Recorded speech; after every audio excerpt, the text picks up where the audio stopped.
Hello everyone. सो हम लोग बहुत ही शॉर्ट में यहाँ पे एडवांस अकाउंट्स के पेपर का रिव्यू करेंगे। So this is part 2 of your question paper.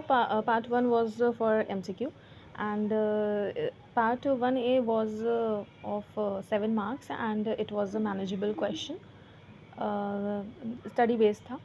And question number 1B ये थोड़ा सा नया क्वेश्चन था AS2 का, और इसमें थोड़ी सी इन्होंने कॉस्टिंग भी डाली थी. तो अगर किसी ने अच्छे से बेसिक अपने कॉन्सेप्ट क्लियर कर रखे हैं और अच्छे से पढ़ा है तो उसने तो उसने मैनेज कर लिया होगा. नहीं तो बाकी के लिए ये थोड़ा सा एक ट्रिकी पॉइंट था.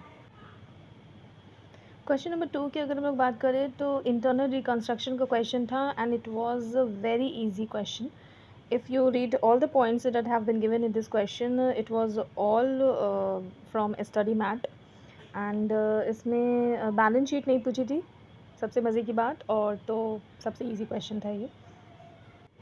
उसके बाद question 3A, it was from AS7 and अगर किसी ने अच्छे से AS7 प्रिपेयर किया है so it was manageable.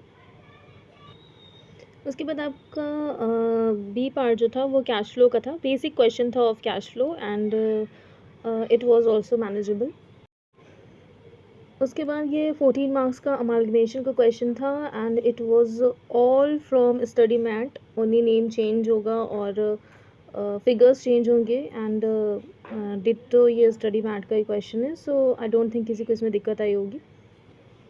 Fifth question was of consolidation and it was quite tricky. अगर हम लोग पॉइंट्स की बात करें एडजस्टमेंट की तो first point was normal, second was of revaluation, third में प्रोविजन का एडजस्टमेंट था and fourth point was of unrealise profit. Consolidated balance sheet बनानी थी.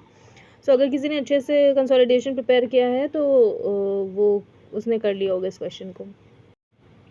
क्वेश्चन नंबर 6A में इन्होंने 4 मार्क्स के क्वेश्चन पूछे and there was an option. First part was of AS19 और दूसरा इन्होंने AS20 पूछा एंड दोनों क्वेश्चन इजी थे.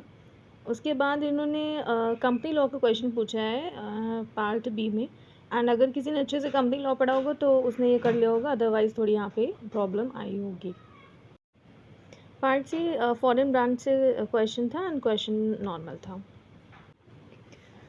तो ओवरऑल पेपर की बात करूँ तो इट वाज एवरेज. इजी नहीं था ना बहुत टफ था, और इसमें जहाँ पे दिक्कत आई होगी स्टूडेंट्स को वो AS7 में आई होगी. अगर कोई अच्छे से पढ़ के नहीं गया होगा तो उसको इसमें प्रॉब्लम आई होगी. उसके बाद आपका क्वेश्चन था क्वेश्चन 1 का बी पार्ट. तो उसमें थोड़ी सी दिक्कत आई होगी. जिसने ऊपर ऊपर से पढ़ा होगा उसे प्रॉब्लम आई होगी. जिससे कॉन्सेप्ट जिसका क्लियर रहा होगा उसने ये क्वेश्चन कर लिया होगा. सो एडवांस अकाउंट्स का पेपर न्यू सिलेबस में it was a manageable one. Now please concentrate on your law paper. All the best.